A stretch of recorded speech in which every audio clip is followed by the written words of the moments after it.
Hey guys, what's up? Quick video for you today. Want to do a video discussing my sleeping pads, the ones I use, and when I use them. I feel like it's kind of like an often overlooked piece of kit in a lot of people's gear loadout, so thought we'd get into it. And first up, this one sleeping pad, which is a Thermarest Neo Air Uberlight. Since I bought it, I've used this more than just about anything else. I've used a couple others, like a handful of times, but for the most part, this is it. It's 2.5 inches of loft, so 2.5 inches tall, so it gives me plenty of comfort if I'm laying on my side or whatever. Sometimes I bottom out just because I'm fat, but for the most part, it's very, very comfortable.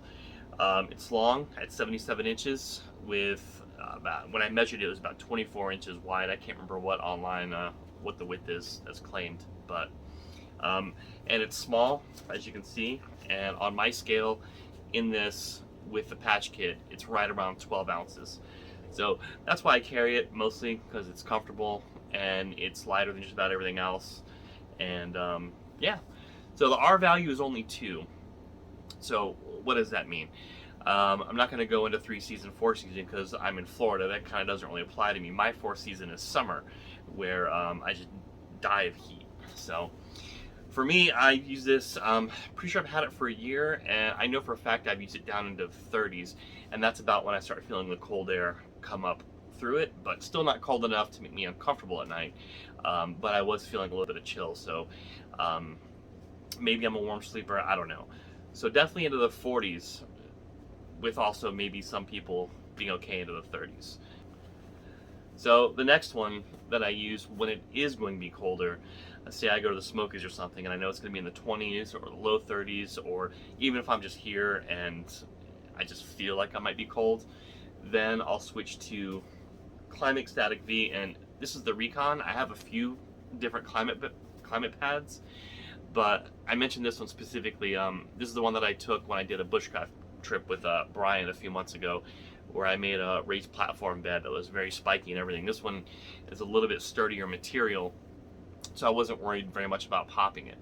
Now, this one isn't as lofty as, say, my Thermarest. I believe it's right around 1.5 inches of loft, so it's the height which you're laying on.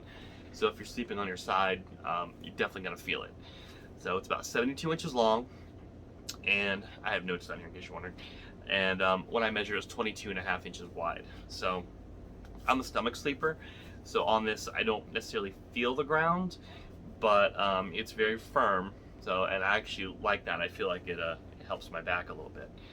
Kind of heavy, 24.7 ounces on my scale, but once again, that's for cold weather or bushcraft trips where weight isn't as much of a concern as it is on a standard backpacking trip, or you know, if I'm hiking 2 miles in, I don't really care how much my pack loadout is, or if it's going to be 20 degrees, I'm going to bring cold weather stuff anyway. So now that we talked about the cold weather pad, let's flip it to that 4th season I was talking about, summer. When I'm laying in my tent or in my hammock, just sweating real bad, awful because it's 90 degrees outside, I'm trying to go to sleep. I'm just kind of like laying there contemplating all my life's poor decisions that led me to that point. I switched to the Climate, what is this? Inertia XWave. That's right, it's the XWave. This thing is tiny. And this is just a torso pad. So this thing is only 40 inches long, so like head to waist, maybe a little bit below. That kind of thing is what this is going to get you. But it's still as wide as a Static V, at 22.5 inches and 1.5 inches of loft. So not a lot of cushion, not a lot of comfort. I don't even know if it has an R value. There's really no insulation going on here. It's more for, you just have just a little bit of cushion, you know, to make it everything just a little more comfortable when you know, when I went for those trips when you hope the ground is cold. So I'm doing a really bad job of talking, but we're gonna keep going. We're gonna keep going. So anyway, the XWave. Okay, full disclosure on this last one. The last one's not even mine. I bought it for Nicole for Christmas because she's gonna switch from a hammock to a tent and give that a try. So I had to get her something comfortable, and I almost went with the Nemo Tensor, but instead I got the Pariah Recharge XL. Before I get into this thing sells out a lot.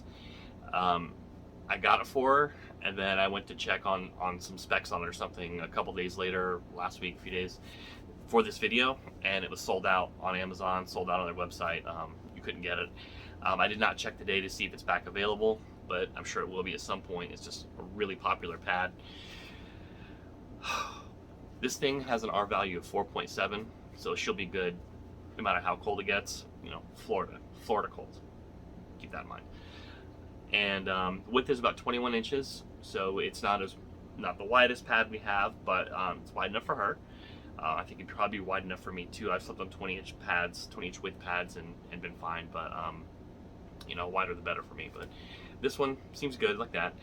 It has a whopping 4 inches of loft, 4 inches of height. This thing is incredibly comfortable, and it's long too. It's 76 inches.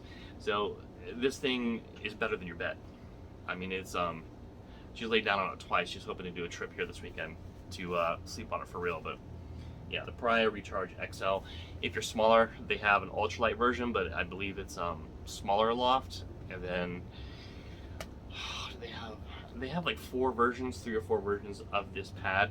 I just went with the biggest one to maximize comfort for her, so that she would be comfortable sleeping on the ground, going from a hammock.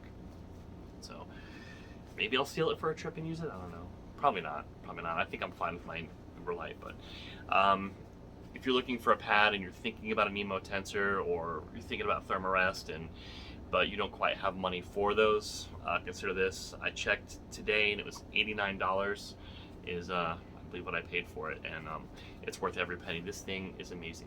Now, it does not come with a pump sack. If you're one of these people that want a pump sack to pump it up, I ordered that separate for her from the Pariah website. They don't sell it on Amazon, they sell it on the Pariah website, and it was $12, $15, something like that. But it instead of having to blow this massive thing up, you just pump sack it and there you go. So anyway, those are the 4 pads that I use most of the time. You can see I have some closed cell foam pads back here, but I don't really use those. And I do have a few more climate pads up there. I have the non-insulated version. I have another insulated version.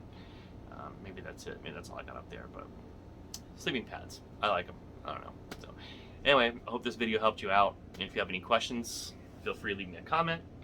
Do the whole like, subscribe thing, all the stuff you're supposed to do with YouTube channels. And anyway, I'll catch you guys next time. And until then, like, go outside or something. Maybe I'll go back to a foam pad.